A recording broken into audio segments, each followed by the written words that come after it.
Ruben madam did not know what this was all about, and the whole class burst out laughing. I was winning the laughing stock of the class, and I didn't feel too embarrassed because I know I was stammering. My students knew I was stammering, so I was promptly sent out of the class. And then later on, she resolved. She was very kind. She accepted all that. But it's really a proud moment to be here and to be delivering a speech. So far, I haven't stammered. Thanks. So, well, coming back to my own story today, I'll say that I've been singularly lucky to be in a profession that I yearned to be since I was a child, inspired by my parents. And both my parents were school teachers. Probably one of the reasons why I respect school teachers so much. Not only that, and they have all the affection from me when it comes to them coming as patients. No, I can't tolerate that. So that was it. So medicine as a career offers you wonderful opportunities. In a way, a good doctor is a synthesis of some of the finest qualities of a human being can have. To succeed in this profession, one needs not only intelligence and ability to work hard, but also compassion, devotion, the willingness to sacrifice not only your own personal time, but your family time. And above all, a deep and abiding commitment to honesty and ethical principles. But at the same time, let me tell you, the rewards that we get for having put in so much of sacrifices, the frustrations and the struggles are worthwhile. By rewards, I don't mean monetary gains. It's just not the monetary gains. There is more to it.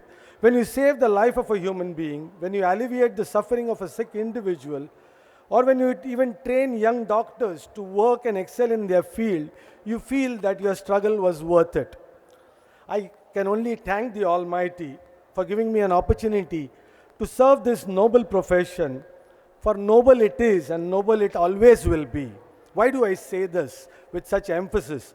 Because in recent times, I wonder if you read newspapers who are used to sensationalize everything, a lot of negative publicity about the medical field of late. Doctors are being beaten up by policemen. I don't know how many of you read it.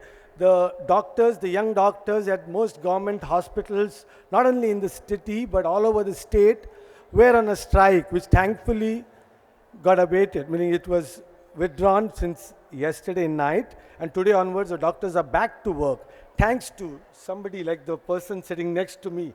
Chief Justice Mohit Shah, suo moto, called for kind of a PIL and gave what the doctors demanded, that the policemen who were possibly drunk were brought to justice. A number of factors are responsible for this negative image: rising costs of medical education and healthcare technology, increasing expectations from patients, increasing money-mindedness on the part of doctors, a tendency of media, as I mentioned, to sensationalize everything. But according to me, the single biggest reason for a decline in this general erosion of values and ethics in the society as a whole. It's not only the medical profession. Why should you single out medical professionals? Is there not corruption in the armed forces, in the highest echelons of judiciary, in the media, in the teaching profession? Which is the walk of life that has remained unaffected by the moral turpitude and the lack of values? How can we change all this?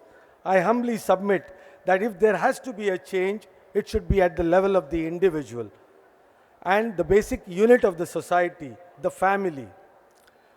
Many of you out here, I can see all are adults. I'm not addressing to students. All of us parents must set a good example of themselves. A child who sees his parents violate traffic and then bribe the traffic havaldar, behave dishonestly, or be selfish, a parent who is selfish, showing no compassion towards the needy, can such a child grow up into a responsible, ethical adult? Obviously not. So let us first change ourselves. The change in the children will soon follow without fail. So talking about our children, when your child decides to choose a career, because this is very important. When my career was being thought of, thankfully I yearned to be a doctor, thanks to my parents probably, but also that my elder brother was a doctor who motivated me. But do not base the choice only on monetary rewards or on how long or how short the duration of your training is likely to be, or in the competition that you would face. All these, according to me, are secondary considerations. Your only criteria, according to me, should be that the child should like and enjoy what he wants to do. If he selects such a career, he will never really have to work, as we say it, never have to work a single day in his life. There wouldn't be those Monday morning blues. You will find yourself waiting for each working day with a sense of purpose and anticipation.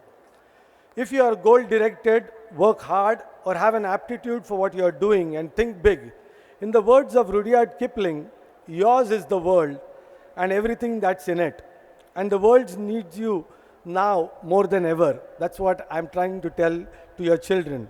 We need honest, principled, ethical human beings, men and women who become role models for others, who strengthen the fabric of the society. The need of the hour is to change of the fabric of society, whichever walk of life it be. As I said earlier, each child is a different individual, each with a spark of greatness within. You only need someone to provide the spark and ignite their minds, in the words of our former president, Abdul Kalam. Well, it's quite a long speech. I thank you once again, all of you, for allowing me to be a part of this joyous occasion for our great institution.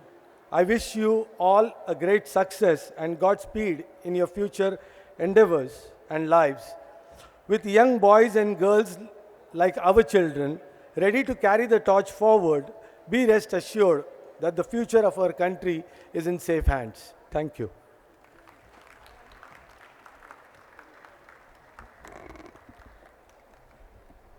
Thank you, sir, for sharing your nostalgic memories with us and also emphasizing on the ideology of being an ethical human being. A Chinese proverb says, a single conversation with a wise man is better than 10 years of study. We may not give you the opportunity to converse, but can surely give you an experience of a lifetime, a treat to your ears. Our audiences are eager to know what our chief guest has to say today. So without further ado, may I request our chief guest, the learned and reverend, to share his thought. I request Shri Justice V.M. Kannadi to please address the audience.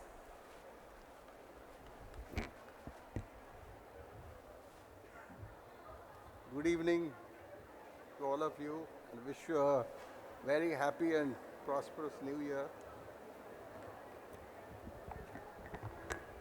Dr. Prafulla Kumar Ketkar, Kerkar, Mrs. Kerkar, Mrs. Sinha, and all ex-principals and ex-teachers, the members of the Governing Council of the Indian Education Society, Shri Vaidya, Mrs. Vaidya, Shri Sure, Mrs. Sure, Shri Lotlikar, past students, other dignitaries of the dais, ladies and gentlemen.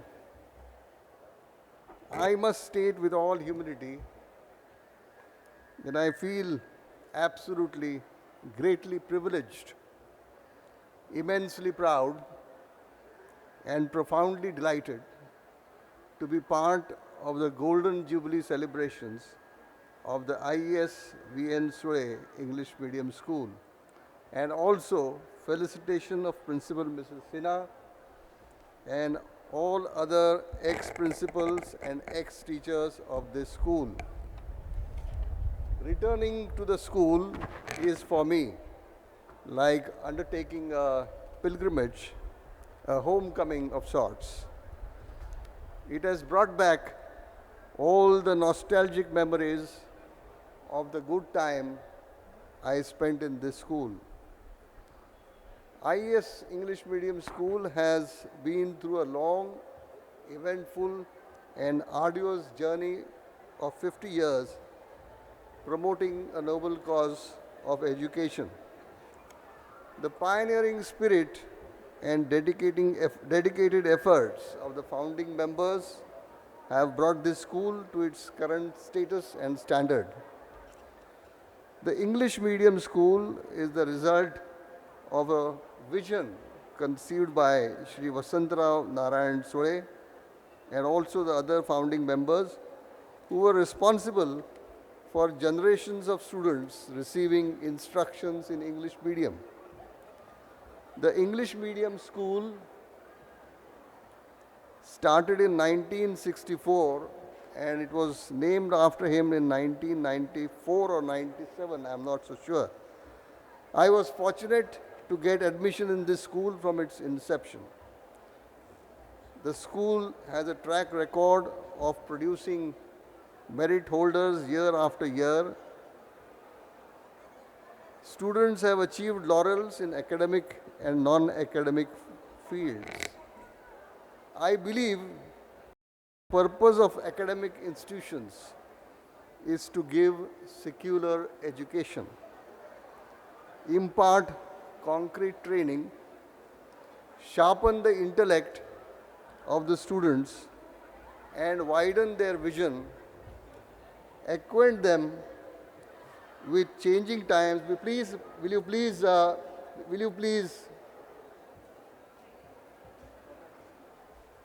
sharpen the intellect of the students and widen their vision, acquaint them with changing times, sensitize them to the burning socio-economic issues, teach them institutional priority, and ingrain in their minds sense of impeccable integrity that the society expects from all students. I have no manner of doubt that this glorious tradition which this institution has followed so far will be continued with equal vigor in the years to come. Normally, when I am invited as a chief guest or a speaker, I prepare two speeches, a short one and a long one. The short one is thank you, and the long one is thank you very much. But today, we have all come here to felicitate our ex-teachers and ex-principals and to acknowledge our debt and express our gratitude to them. Adi Shankaracharya's Guru Stotra begins with the famous verse Gurur Brahma, Gurur Vishnu, and also gives a beautiful exposition of the services rendered by a Guru, which reads thus: I salute the Guru who opens the eyes of one who is blind with a cataract of ignorance by applying collyrium of jnana or knowledge. Aristotle has said, those who educate children well are more to be honored than those who produce them. For these only give them life, those the art of living well. Albert Einstein has said that it is the supreme art of the teacher to awaken joy in the creative expression and knowledge. I must narrate to you how my teachers ignited a spirit of inquiry and learning which has helped me throughout my life. I must say a few words about my teachers. Achievements of Mrs. Sinha have already been narrated, and therefore I need not repeat them again. But I must share with you the efforts taken by her to help students in academic and other pursuits. I remember during the Mahatma Gandhi celebrations, centenary celebrations in the year 1969, I had written a poem on Mahatma Gandhi. She suggested that I should recite the poem during the said celebrations in the B.N. Vaidya Hall. At the relevant time, I was terrified because of stage fright. She encouraged me and spent some time along with the other teachers and made me recite the poem number of times. As a result, I could read the poem in the BN Vaidya Hall in the presence of a huge gathering of students and other dignitaries.